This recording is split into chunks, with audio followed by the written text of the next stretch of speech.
it's quite a delicate procedure in the sense that you don't want to short yourself accidentally. And so you use these thick separators so that you can basically have a more robust fabrication while assembling the cell in preparing for the diffraction experiments. It's easier to handle as well. And given the fact that you can go through, with these particular like amphic cell and such, you can go through the entire cell set and subtract out that signal. It allows you to be more robust, thicker electrolytes. So you're not dealing with these thinner type cell guards that are really more appropriate once you're going for thinner components, once you have like a nice cast electrode and such. So you're really designing for the experiment. Either you are assembling just like a powder pellet and you're really just trying to get some structural understanding, and you try to mirror that of like ex situ, not ex situ. No, when you just fabricated like, let's say coin cell in the lab and you're trying to compare the two chem. So that's one way to go. But in terms of, just using glass, cell guard or glass separator, you can still use your cell guard, you just have to mill a hole. Now, there are also studies that have shown that if you mill a hole, the electrochemistry that you get out from the in situ or operando type experiments are not always representative of what you would get if there wasn't a hole there because of the pressure changes. So you might be inducing certain secondary type side reactions that might not really be there because you wouldn't be experiencing those pressure changes. So it's both, one, it's thicker, it's easier to use, you can shoot your X-ray beam through and subtract out that signal well, and so you use the glass fiber separator. But there's no reason why you couldn't use a cell guard separator, even in the radiolog type experiments.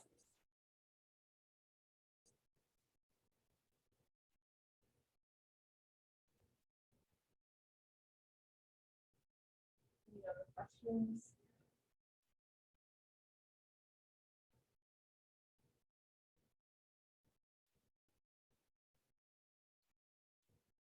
Well, maybe questions will arise as we discuss more total X-ray scattering and compare that with diffraction. Okay.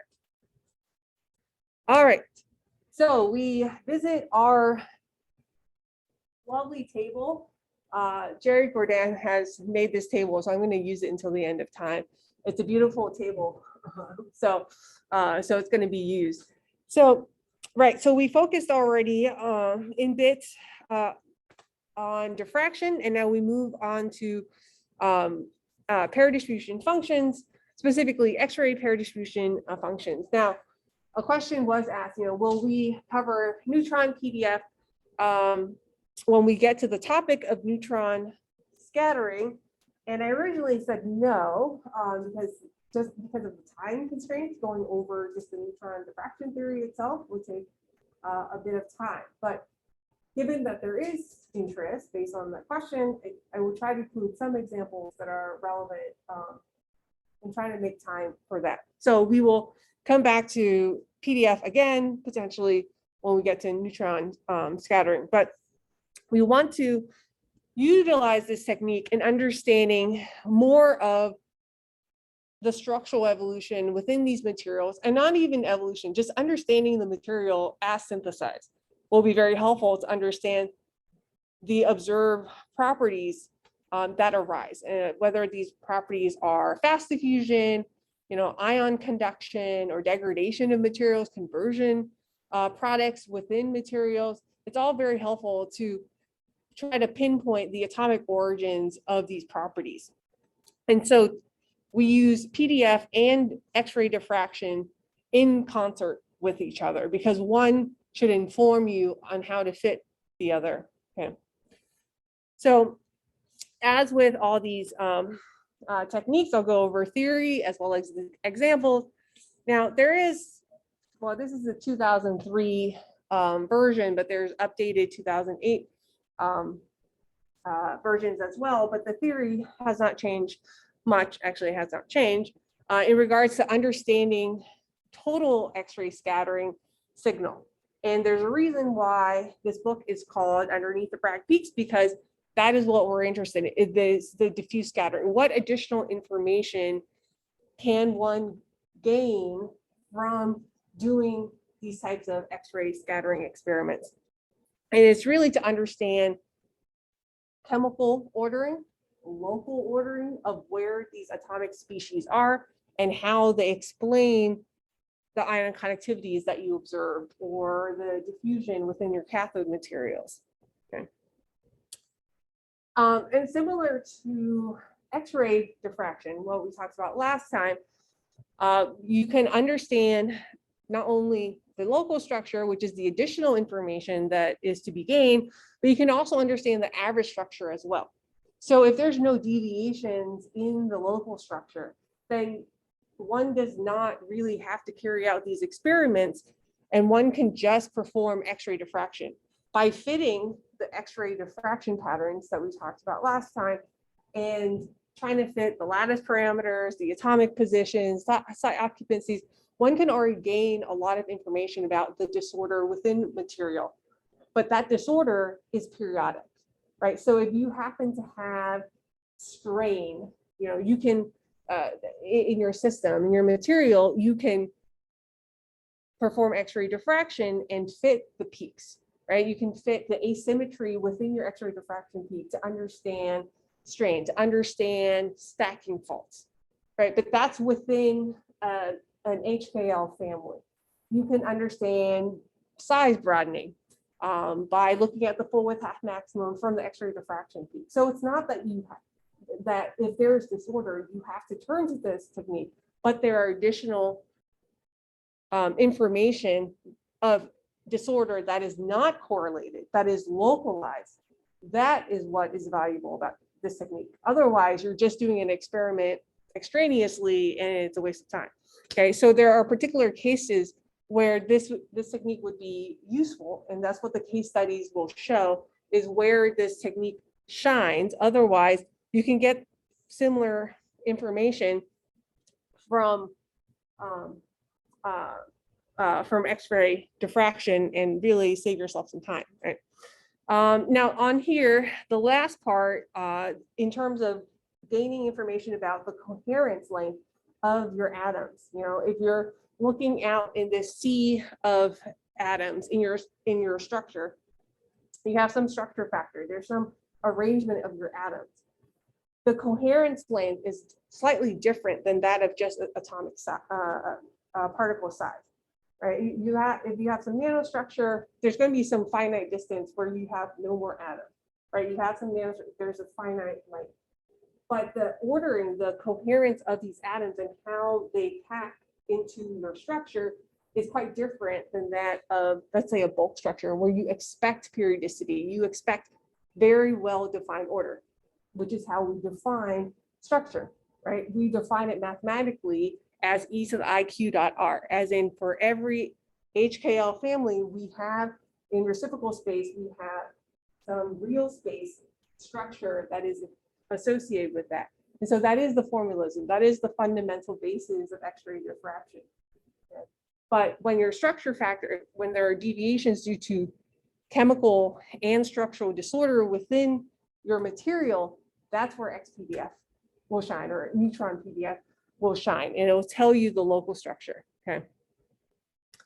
So what we expect from X-ray diffraction is we expect these sharp delta functions, right? There's some broadening of each delta function we'd expect for any given structure. So these are examples where the signal is quite broadened. The I of Q is quite broadened due to a number of things. Either there's disorder, or it's a nanostructured material, or there is a lot of strain and stacking faults because of growth along a particular direction that you see here. So for like a rod versus bulk material, you see the intensities are quite different. So here's a cobalt phosphide example where the growth is along the O2O direction. You see that beautiful narrowing of the peaks towards like a bulk structure. So from X-ray diffraction, we expect Bragg coherence. We expect Bragg diffraction peaks to be these beautiful, basically delta functions that are just broadened, and we can fit the broadening because we know what the instrumentation broadening is. We know if there's a certain grain size or particle size, we know how to broaden that, or sort of whatever the asymmetry or the broadening is, we know, but it's a consequence of long range periodicity. But that's not always the case, right? That is one diffraction phenomenon. The other scattering phenomena arise from the fact that there are other types of ordering, there are other types of disorder. And so we subsume that under diffuse scattering. So the total scattering takes into account the Bragg diffraction as well as the diffuse background that you see at the bottom. And you can break down the two signals and compare the Bragg diffraction to the diffuse scattering for bulk materials, nanomaterials, all materials. Okay. And so when we see, when we revisit the information that we talked about before, where you have some incoming X-ray beam, some incoming wave vector, and then you have some diffracted out wave vector. What you're interested in is the difference, the momentum transfer, the Q. Okay.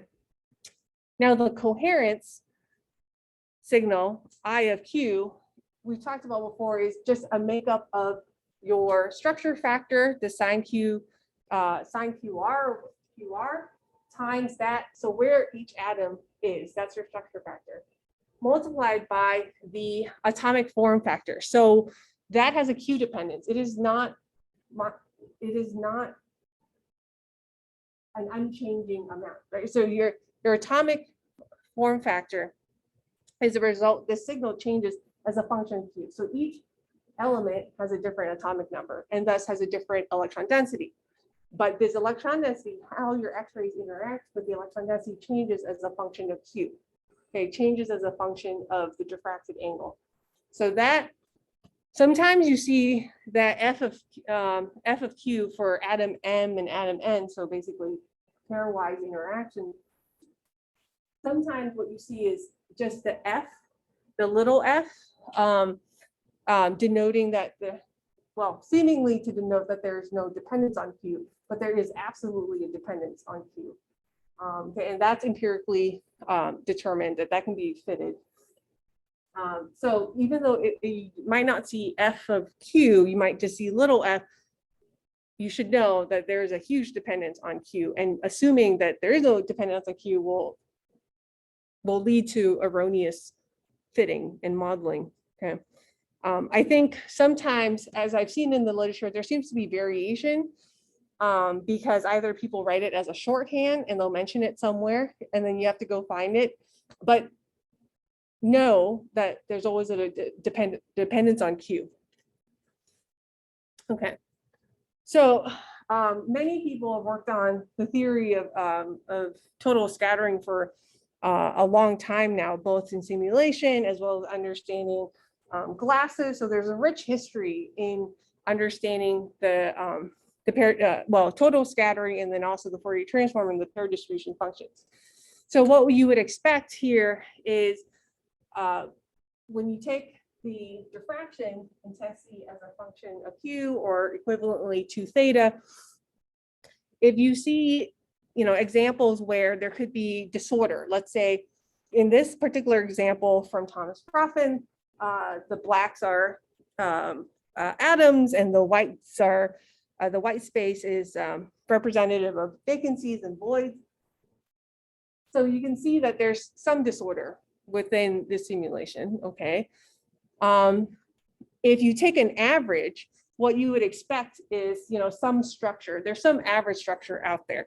And the structure looks something like this, according to the simulation, right? You expect Bragg diffraction along these particular 2 theta values. But then if you look at the diffuse scattering, if you really zoom in, you capture the disorder. So the average structure just kind of wipes out everything, wipes out the disorder until you look in and look at the low signal. So here you look at intensity 0 to 3, but if you really zoom in, you could see these undulating curves.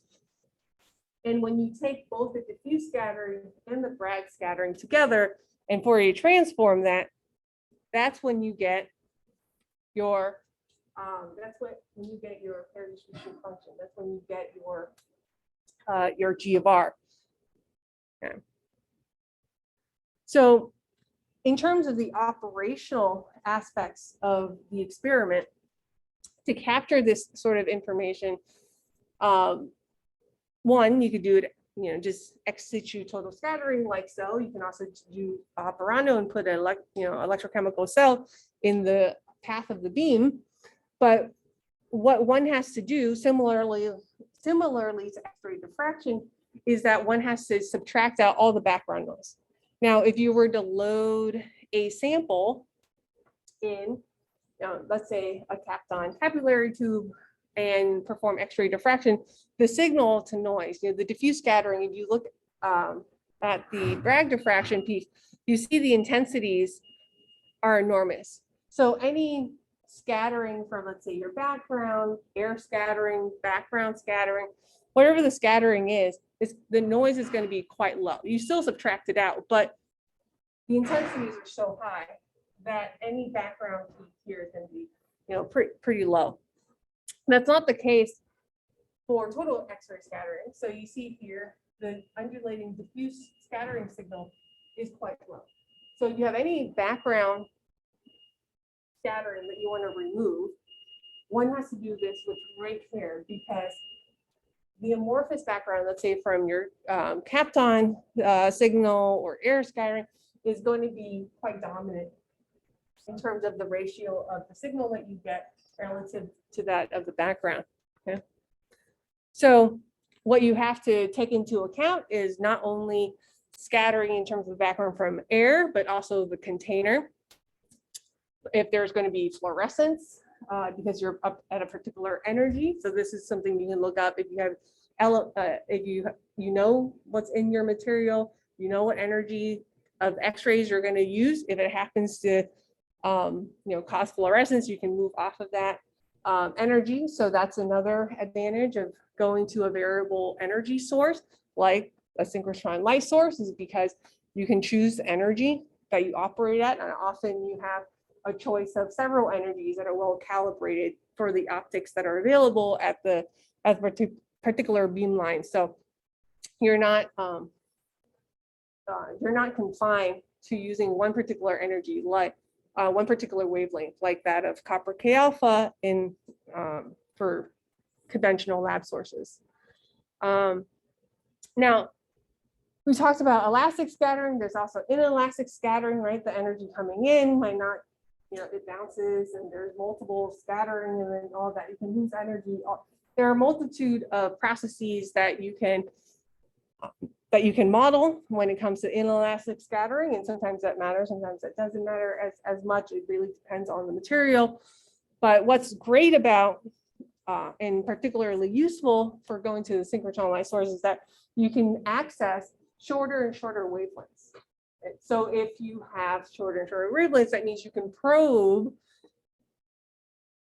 phenomena that are at that particular wavelength, right?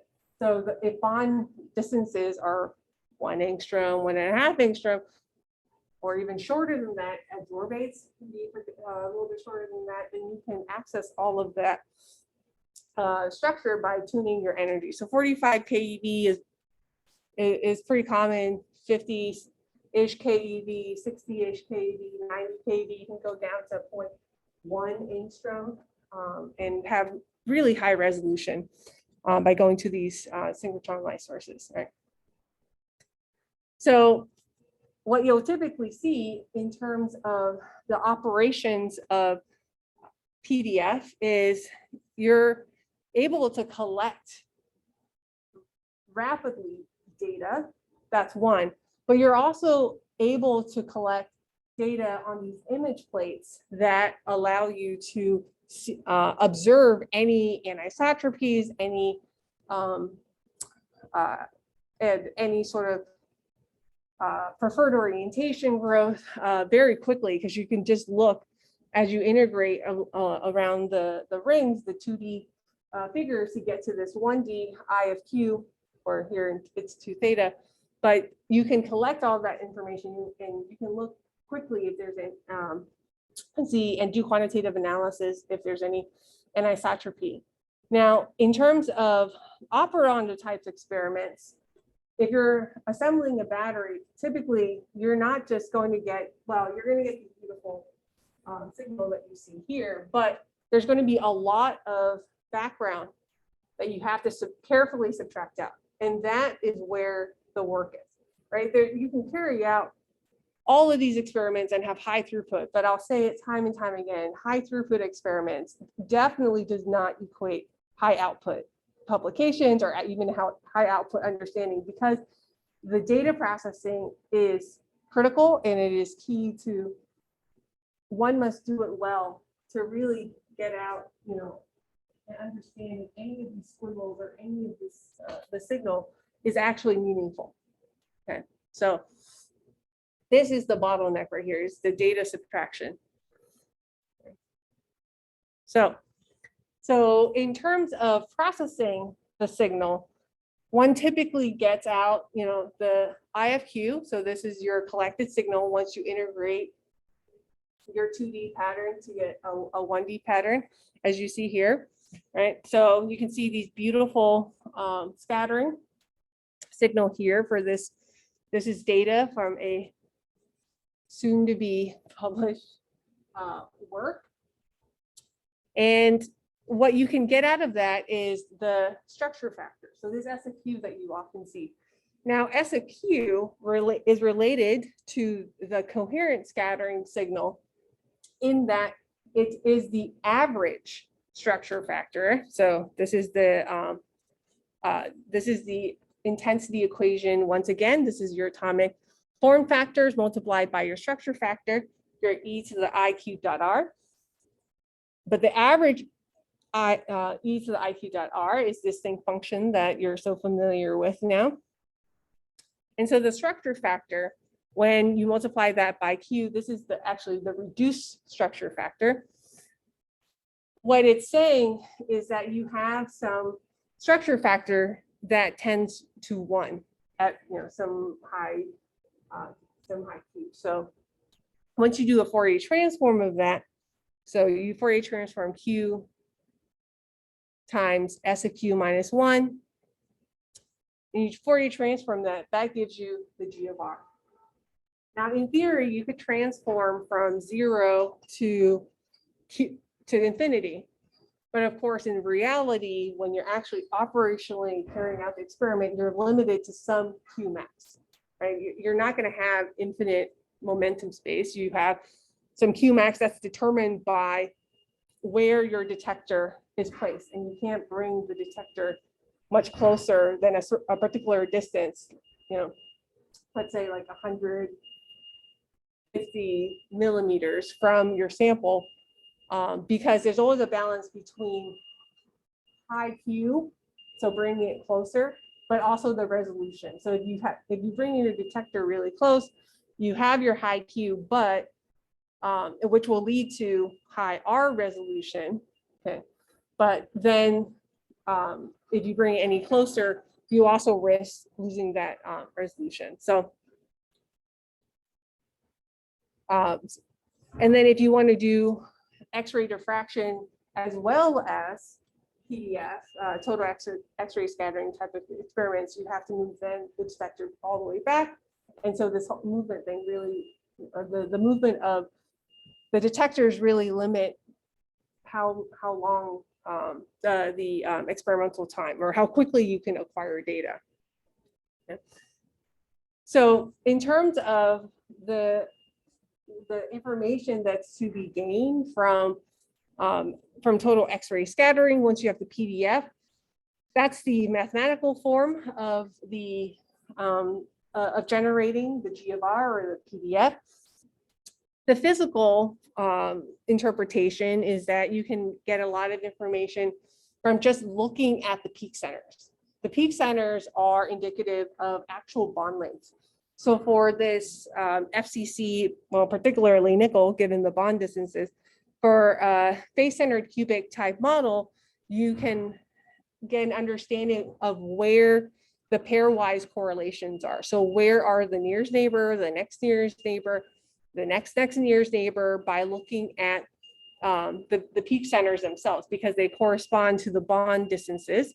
So if you're at this atom here, right, your nearest neighbor, as we all derive from our Gen Chem and also intro to material science courses, that the nearest neighbor is going to be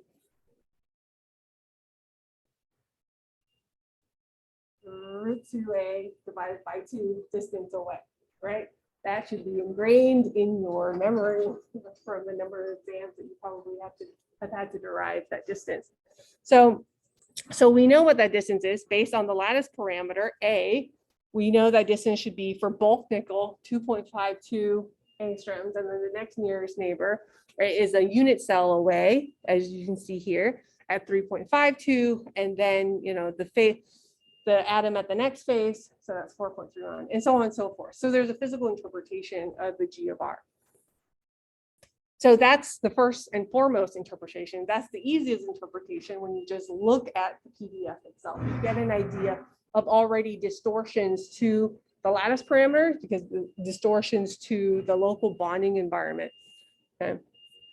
Now you can get more information from the PDF itself beyond the peak centers, which we just talked about, and you can line up all of these experiments all at once. So this is a photo that I took from a very old MAR 345 detector back in the day, back in 2014, 2013. It's been a long time. But you can do multiple scattering experiments all at once. So you can see, you can go through a lot of samples very quickly and collect data very quickly. But you can also get, if done right quantitatively, you can also get out the coordination number by integrating the peak areas. Now, the damp signals tell you something about the correlation length scale. So more rapidly damp signal tells you that the coherence length is decreasing much more rapidly than not. So here's an example of some nickel nanoparticles that I synthesized back in the day. And you can see they're well tuned, right? They're there's tight dispersion, less than 5% size dispersion between samples. So 5 nanometers, 8.75 nanometer diameter, 17.5 nanometer diameter. And what you see is the PDF for each sample here in the corresponding curves on the left. So what you could see is the damp signal is showing you that for the smaller particles, the coherence length is decreasing rapidly. So there is a sense of what the size is, but you can see here the coherence length, the signal is damped basically by about 1 nanometer for samples that are 5 nanometers in diameter. So while the coherence length is correlated with that of the size, it's not the size, right? Because otherwise, if you interpret this damp signal as a size, you could see, well, these particles are like a nanometer, which we know is not true from conventional electron microscopy. Okay. And that's because nanostructures, there's deviations in disorder from bulk structure on the outside of the particle. And as you go towards the inner part of the particle, you get to more ordering, but because there's higher surface energy, there's local surface reconstruction on the surface of the nanoparticle. Okay, so there's a quickly damp signal that you see here. And so you could understand not only the damp signal from the atomic displacement parameters because of disorder, so the ADPs, the U isos, whatever you call it, there are different ways of referring to atomic displacement parameters, but these displacement parameters and also particle size lead to the peak broadening and damp signal that you would see in PDF. Okay. Now, that was a nice example, and when I say nice, I mean simple. Okay, single component system where we're just isolating size differences and trying to understand the structure. Now, that, of course, leads to understanding a multitude of properties, and those particular nanoparticles were used for catalysis, but that's a whole other story. Yes.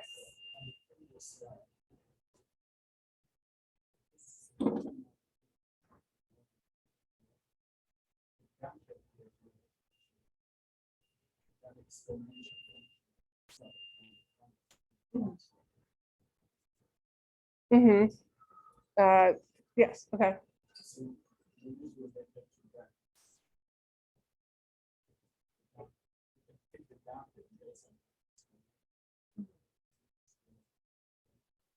Mhm.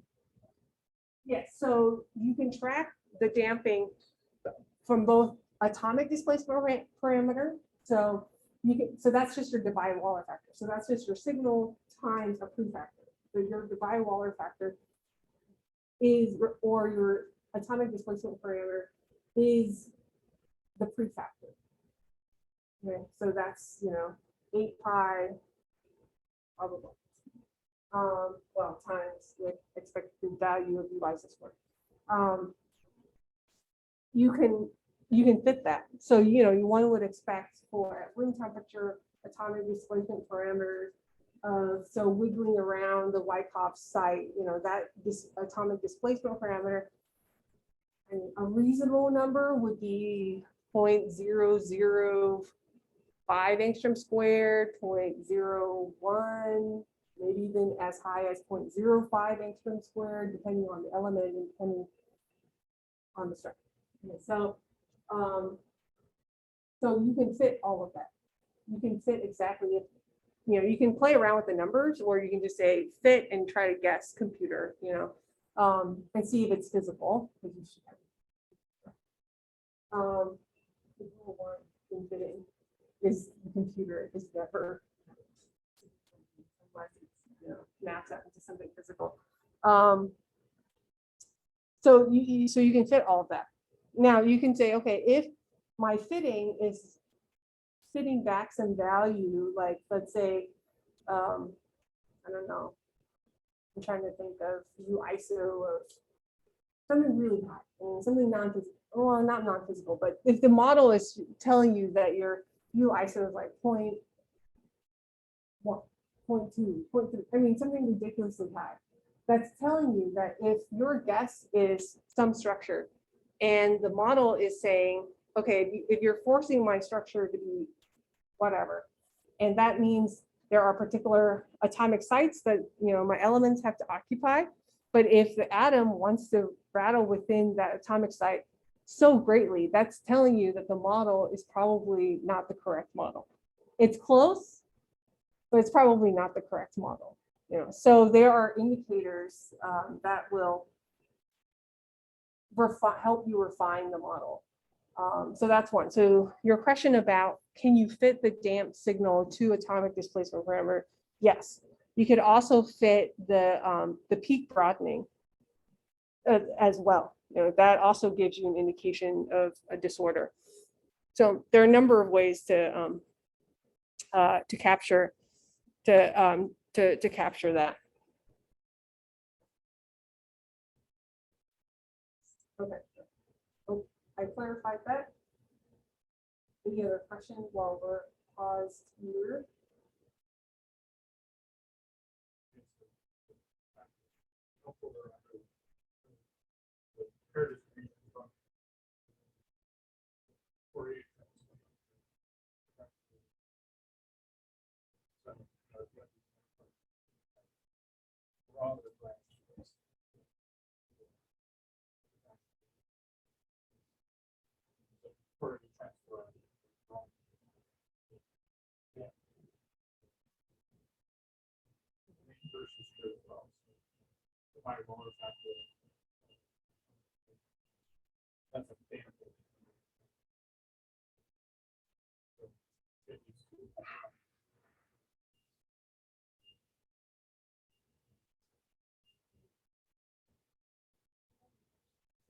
Yes.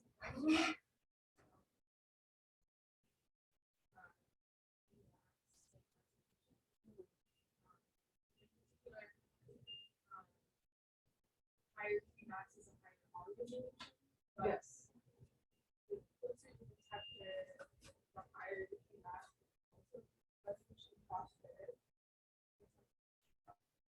Right. I mean, so at some point, you pay a price when it comes to moving the detector too close, right, to your sample. And so typically the operating distances tend to be, yeah, about 150, 170.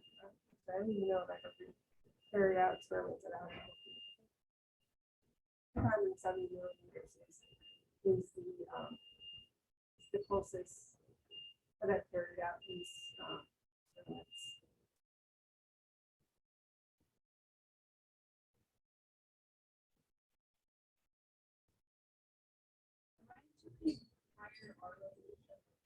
Oh, sharpness. Sorry.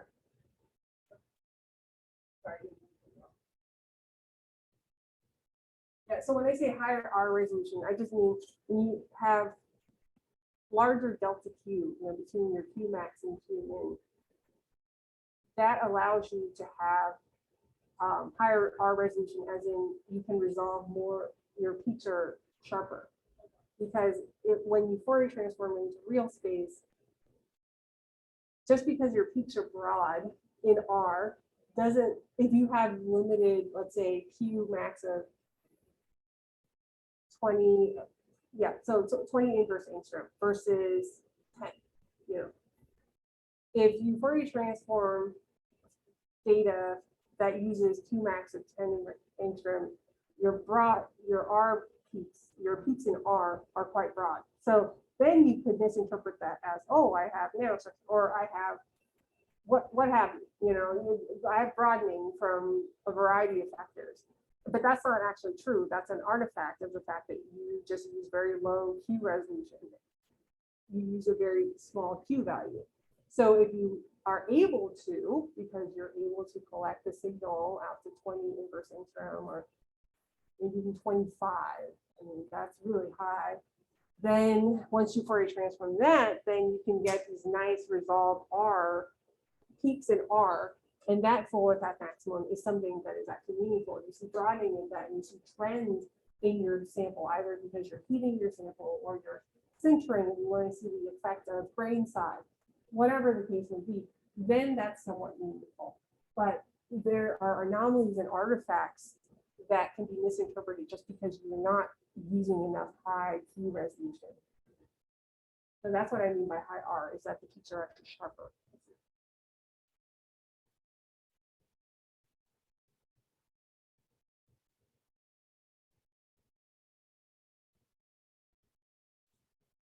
Okay.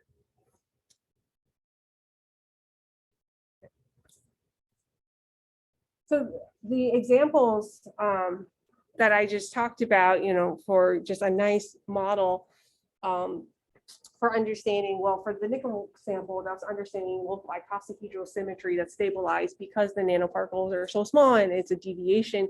Actually, it's not the deviation from FCC, right? As you nanostructure, sometimes the thought is, well, it's your bulk structure, but there are just local rearrangement, local reconstruction at the surface because of the high surface energy.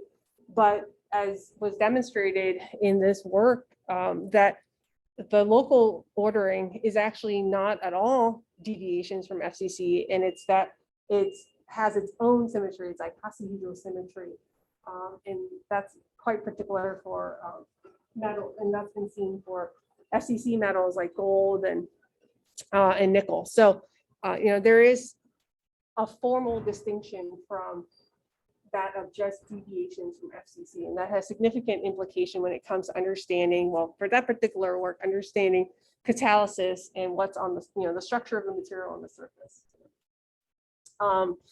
Now, for when it comes to another strength of total X-ray scattering is the fact that you can understand pairwise correlations in a multi-component system. So here's an example of barium titanate. So there are 3 elements, but you can break down the signal that you see here. Here is just a growth of barium titanate nanoparticles that's been studied for ferroelectric properties. And you can break it down and look at the pairwise barium, titanium, barium, oxygen, titanium, titanium, and even the low scatters, oxygen correlations. And what this allows you to do is it allows you to isolate each of the interactions, the pairwise interactions, and really tune and look at, well, which one of these types of bonds are really affecting the local distortions that you see. Now, given all of that, since this is a more of a focus on X-ray scattering, one has to, be careful and make, before one makes, really quantitative conclusions, is that if you're dealing with low scatterers relative to that of the other species in your system, like barium and titanium, if you're looking at the oxygen correlations, you really have to do that with care because it's low scattering and the atomic number is low, the electron density is lower. And so, so one would expect, these lower peaks, intensity peaks that you see here. But the complement, of course, is to do neutron scattering. And there you could really discern between the positive PDF peaks of barium, the negative of titanium, but here you see all of these peaks are positive because it's X-ray PDF. Anyway, that is an aside. There's more details to that, but that's all to say you can really break down the pairwise correlations to study the individual components. Okay. So with that background set, I will continue with some case studies, both conversion materials as well as solid electrolytes, to really highlight, what one can do both for just ex situ, as in just regular PDF, but also for operando type experiments and what one has to take into account. So you see here in terms of the setup for these operando studies of this molybdenum sulfide gel. So it's amorphous as a starting material. You could see that the pellets, when pressed, are quite thick. The mass loading is quite high. So this is not typical of how you would make your coin cell for in-lab electrochemical experiments. And you could see that there's a lot of electrolytes. So that's to ensure that the liquid electrolytes actually get through this very thick pellet that's been pressed. And so the scans are about 5-minute scans, but based on the setup that is available, you can cycle through six cells at the same time. So what that means is if your scan is 5 minutes and then you move on to cell 2, another 5 minutes, by the time it gets back to your first cell, that's 30 minutes have gone by, right? 5 times 6 is 30 minutes. So you're really collecting data once every 30 minutes. So this is not really possible if you're trying to do fast charging or fast discharging type studies. It's really only possible when you slow down the system because you're trying to understand some equilibrium phase transformation or towards equilibrium. So the cycling rate is quite low, as you can see here, and the Q max is 20 inverse angstrom. So there's quite high Q resolution. Okay. So in terms of trying to understand the system, you can see if you were to perform X-ray diffraction, this is lab X-ray, there's some signal here, but it's not as meaningful because there's not that much to be gained in terms of trying to understand the structure. But just because a material is amorphous does not mean that there is no structure, that there is an absence of structure. And in fact, the local structure is extremely meaningful. And so that's what the PDF here shows, is that upon cycling, so here you see the starting from 2 volts versus lithium plus, OCV going down to about 1 volt. And then, so that's discharge, charge, so lithiation, delithiation for a number of cycles. And what you could see from these operando studies is that there is some change, some slight changes in the local structure, but not by much. So what that's telling you with great resolution is that your local structure, despite all these cycles, what your local structure is being maintained, this sort of molecular species that is shown here. So that is the power of doing pair distribution function type experiments or total X-ray scattering experiments to capture the PDF, is that while this signal is seemingly not meaningful, when you do the total X-ray scattering experiment and then you Fourier transform that signal, you can track the MOS and the SS bonds, no problem. I mean, that is extremely meaningful. And that's to demonstrate the robustness of this calco gel, is that this local structure is being maintained. So whatever is happening in terms of breaking these sulfur-sulfur bonds, you're losing activity that way, but the local chemical moiety is being maintained, right? So that's quite a bit of insight that wasn't available if you were just to do X-ray diffraction that you see here, right? So there's a technical distinction between, lack of structure versus no structure. There is local structure here. In terms of understanding these conversion type cathode materials that you see, here's a really good example of iron disulfide. There's been a lot of studies done on iron disulfide. Why? Because iron is relatively abundant, it's relatively cheap. Sulfur is also relatively abundant and cheap. And of course, fool's gold is just pretty to look at. That's not really why you would make a cathode material out of it. So in terms of another advantage why folks have been in academia and also industry, like Solid Power, have been looking at these type of iron sulfide based materials is that you can convert more than 1 molar equivalent of lithium. Right? Any of these conversion type materials are attractive for that reason. The issue that we've seen is that once you convert, your products go through huge volume changes relative to that of the starting material. And that is the bottleneck for designing any of these conversion type materials, is how do you deal with these large volume changes, especially if you discharge low enough so that you get to the metallic species. I mean, you get to the metallic species, now you have to convert back to the sulfide, and that's extremely difficult in terms of maintaining high capacity and also the original structure, right? But what we've seen folks do with silicon is that you nanostructure your active material and you have a better chance at maintaining the structure and also maintaining the high gravimetric capacity that was attractive enough to begin with. Okay. And so in terms of these experiments, you could see the cathode here. These pellets were also, quite thick, drenched in liquid electrolyte, and the background is well, for the current for the anode is lithium, and then so all of this, I should note, has to be subtracted out, right? So if your active material is the iron disulfide, that's what you're interested in, right? Your pyrite, that's what you're interested in. So that means you have to data subtract the graphite, the carbon black, the PTFE, the lithium, the glass fiber separator, and also the glassy carbon window, right? You have to subtract all that signal out, and that has to be done with care. So what is to be gained from understanding all of the cycling? Well, what you see here is upon the first discharge, so if you rotate your head, you'll see that there's a nice plateau that occurs here down to about 1 volt versus lithium plus.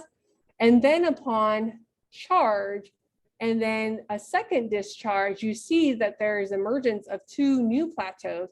So you're not going through the same processes of just converting iron disulfide to iron and then coming back. You can see that the second discharge, there are new species that are formed that are undergoing lithiation. And that's quite different from the first discharge. So that's what these PDFs are showing you right here. So you're going from 0.5 all the way down to 0.8 or VIII, right? And you can see there's some subtle changes to the local structure, but the signal is quite damp, really fast. if you look at R from 2 to 14 angstrom here. So one, that's telling you that there's changes in the local structure, but there's also changes to when you go and you discharge, when you discharge from the first cycle, so you produce iron, BCC iron presumably, you can also stabilize, because it's nanostructured, you can stabilize this HCP iron that you would not normally expect as the equilibrium crystal structure of iron.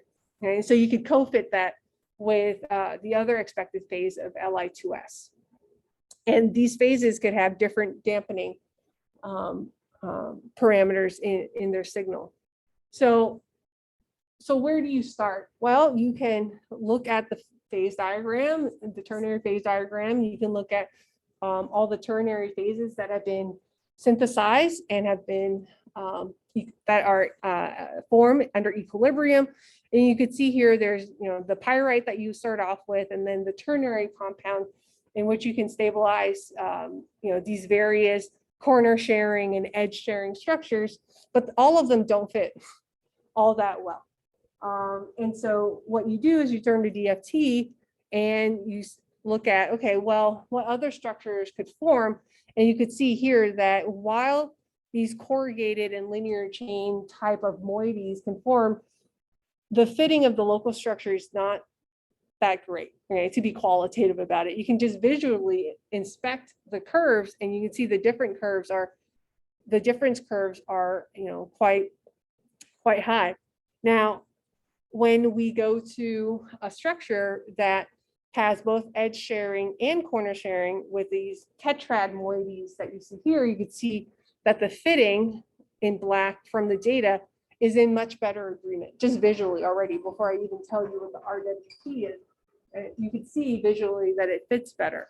So you could see that the local structure is changing quite significantly upon the second discharge. That wasn't there for the first discharge. So the power in this is that it can really help us understand, one, what are the phases that are evolving and how does that contribute to the capacity fade in these conversion type materials. And if you were to synthesize iron disulfide nanostructure, can we stabilize and start off with these tetrad type structures to begin with? And so that's quite powerful of an insight. All right, so we are going to continue here. Next time, we're just going to wrap up X-ray scattering before we move on to X-ray absorption and talk more about local structure. Okay. All right, thanks everyone. Questions?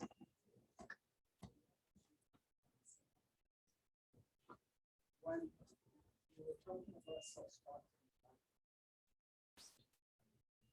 you have all this component.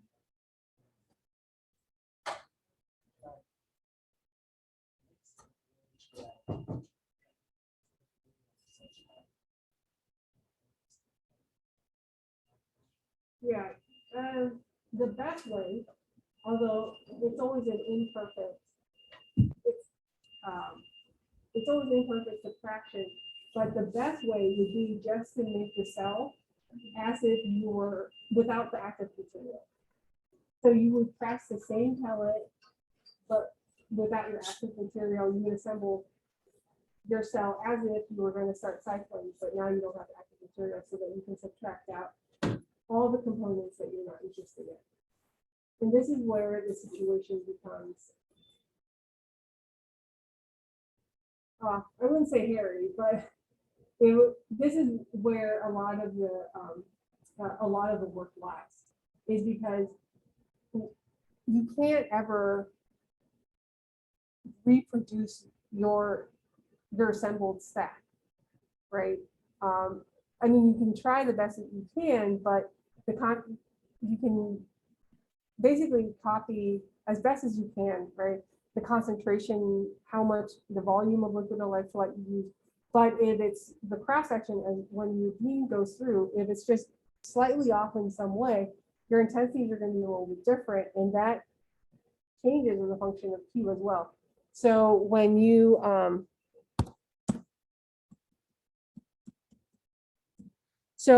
look at the signal here, you could see that this background, this blue curve, you could see that it's as close as possible to the signal you're going to get, but it's just slightly off. So when you multiply the signal of the background blue so that it matches the intensity, you can see that it will be slightly off, right? It's not like you multiply this by 1.5 and then everything scales as 1.5 because there's Q dependence.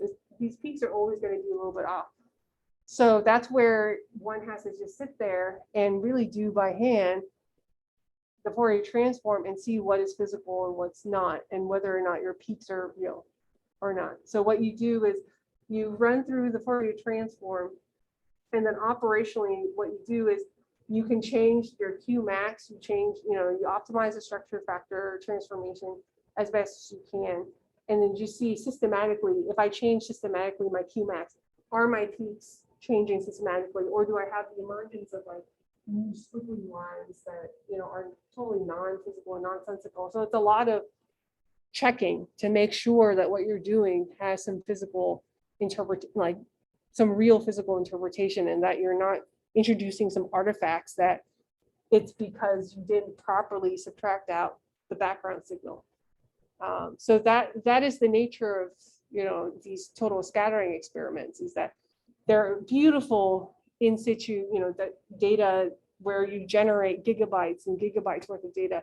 But if you don't sit down and really just look at them, it's really easy to say hit Fourier transform 1,000 curves, and then before you know it, you're trying to misinterpret one Fourier transform peak that was just because it's a Fourier transform, not because it's actually real. So that is the reason I say high throughput is not always high output. And I would be very concerned if there was like immense high output, because that means there's no check of what the computer is doing. Computers are great.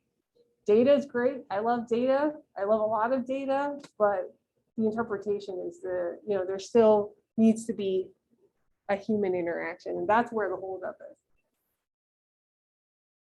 Okay. Philosophy rant aside, did that answer your question? You have a question, Paul? I thought I saw it. Oh, I misinterpreted. See? Human checks. Yeah.